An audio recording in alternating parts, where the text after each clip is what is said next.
Bonjour à vous tous qui m'écoutez encore ce matin et je vous souhaite de nouveau la bienvenue dans notre programme Espérance et Réconfort en Jésus-Christ.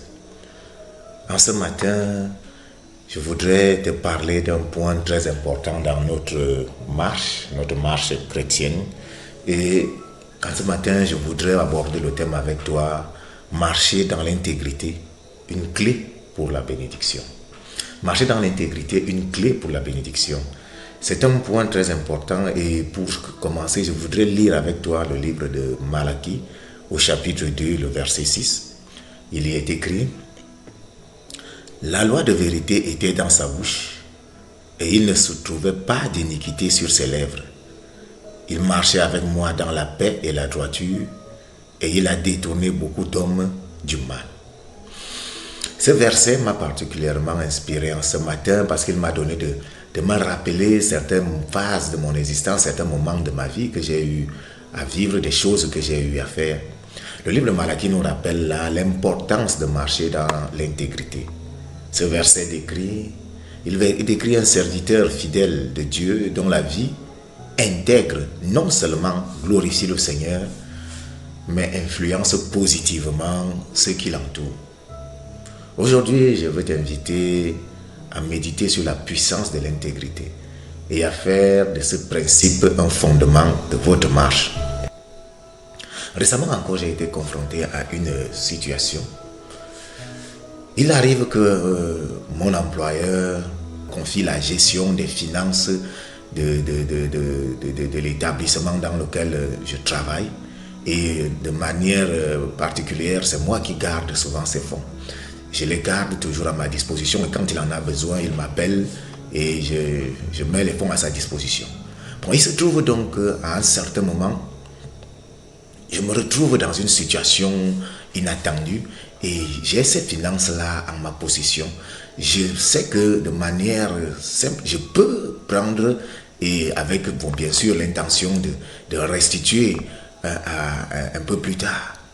Mais pendant que je suis en train de réfléchir à ça, que bon oui, tu as la possibilité de prendre d'abord un peu cet argent, en fait tu n'es pas en train de voler, tu prends et tu vas restituer plus tard. Pendant que je suis en train de réfléchir à cela, l'esprit me donne de comprendre que non, en réalité, si c'est que tu prends cet argent-là, même si tu vas le restituer, mais le fait déjà de le prendre sans en parler à ton employeur, c'est déjà une manière de voler. Et si en réalité, pendant que tu prends cet argent et que tu n'as pas encore eu la possibilité de restituer, et que c'est maintenant en ce moment-là que ton patron t'appelle pour venir dire « Viens, on fait des comptes », tu vas te rendre compte que tu vas te retrouver en train de mentir. Et parce que tu as même pris cet argent-là sans demander, tu vas perdre ta paix. Tu ne seras plus à l'aise. C'est vrai, tu vas pouvoir résoudre le problème que tu avais, mais tu n'auras plus la paix parce qu'à un certain moment, tu auras toujours peur d'être surpris, peur de perdre ton emploi si on se rend compte que tu as touché à de l'argent que tu étais censé garder.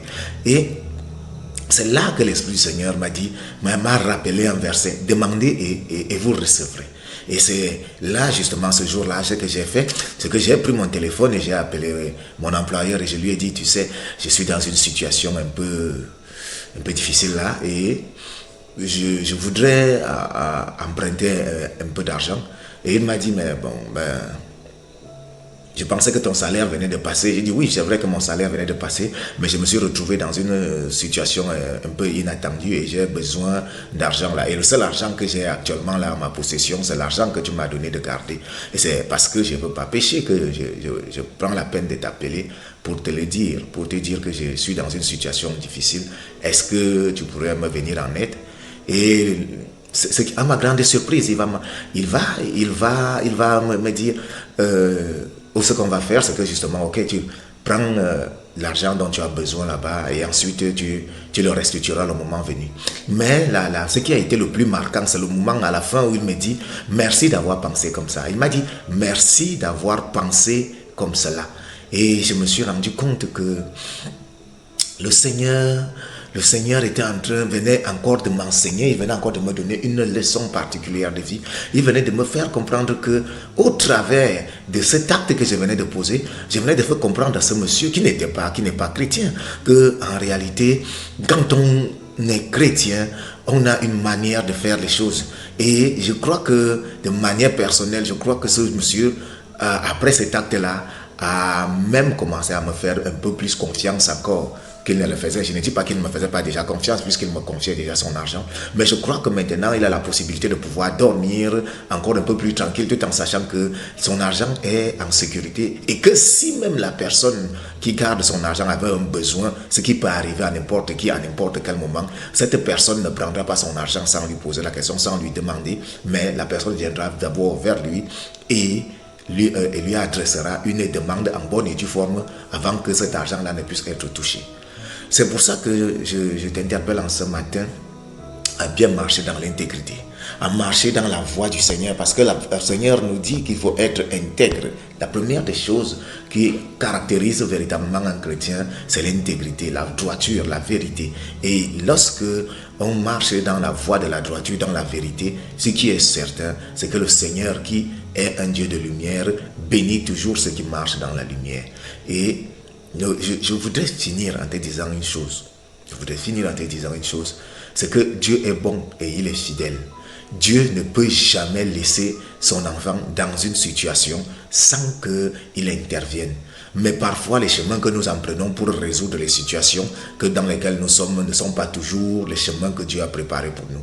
C'est pour ça qu'avant de résoudre un problème, avant de résoudre une quelconque situation, quelle que soit la situation qu'on se trouve, pose-toi d'abord la question de savoir quel est le chemin que Dieu a préparé pour moi. Parce qu'à la base, Dieu a toujours préparé une solution pour toi. Quelle que soit la situation, il y a une solution que Dieu a préparée d'avance pour toi. Et pose-toi la question de savoir quel est le chemin que Dieu a préparé pour moi pour que je puisse sortir de ce problème, pour que je puisse sortir de ce problème. Et tu verras que le Dieu qui est bon, qui est merveilleux, a toujours eu quelque chose à préparer à l'avance pour toi. Et tu sortiras de ce problème-là de manière intègre. J'espère que le témoignage de ce matin a touché quelqu'un. J'espère que le témoignage de ce matin a impacté la vie de quelqu'un. Et j'espère que le témoignage de ce matin a donné à quelqu'un l'envie de marcher dans l'intégrité, de rester dans la vérité et dans la lumière. Si ce témoignage t'a touché, n'oublie pas de liker, de partager, parce que ce témoignage peut aider quelqu'un d'autre qui peut se retrouver dans une situation comme celle dans laquelle j'étais. Donc, merci à tous d'avoir suivi à ce matin, encore dans cette semaine, et je vous dis à la semaine prochaine. Mais avant, nous allons prier encore pour que le Seigneur nous aide à marcher dans la lumière, dans l'intégrité et dans la vérité. Seigneur Jésus, Père, nous voulons te bénir et te rendre grâce. Tes chemins, Père éternel, Papa, nous disent sont miséricorde et vérité, Seigneur Père. Papa, tu es celui qui, Père éternel, Papa, nous donne, Papa, de pouvoir marcher dans la vérité. Parce que par nous-mêmes, nous ne pouvons pas le faire, Seigneur Père. Mais toi, tu veux que, Père éternel, Papa, nous vivions et que nous marchions dans la vérité. C'est pour ça qu'en ce matin, Seigneur Père, j'appelle ton Saint-Esprit dans nos vies, afin que, Seigneur Père, ton Saint-Esprit nous conduise dans toute la lumière et dans toute la vérité. Que nos actes reflètent, Père éternel, Papa, ta vie en nous, ta présence en nous. Que nous vivions comme toi, que nous soyons à ton image. Et que, Père éternel, Papa, nous portions toujours au loin, Seigneur, Père éternel, Papa, le témoignage de ton amour et de ta faveur et de ta grandeur, Seigneur, Père. Je sais, Père éternel, Papa, et j'ai prié pour quelqu'un ce matin qui était, Père éternel, Papa, dans une situation similaire à la mienne, Seigneur, Père. Donne-lui la force de résister à la tentation, Père éternel, Papa, et ouvre-lui les portes, Père éternel, Papa, pour qu'il puisse solutionner, Père éternel, Papa, la situation, Père éternel, Papa, qui les dérangeait. Tu es un Dieu d'amour, tu es un Dieu de grâce. Merci, Seigneur Jésus, parce que je sais que tu as préparé une solution pour lui et que cette personne, Père éternel, Papa, te rende gloire après de ce que tu auras fait dans sa vie. Que toute la gloire te revienne, Seigneur Jésus. En ton nom, mon Dieu, mon Père, j'ai prié. Amen. Amen à tous les chrétiens et que la grâce et la paix du Seigneur Jésus-Christ nous accompagnent tous. Vivement à la semaine prochaine pour un nouveau témoignage. Que le Seigneur Jésus-Christ vous bénisse.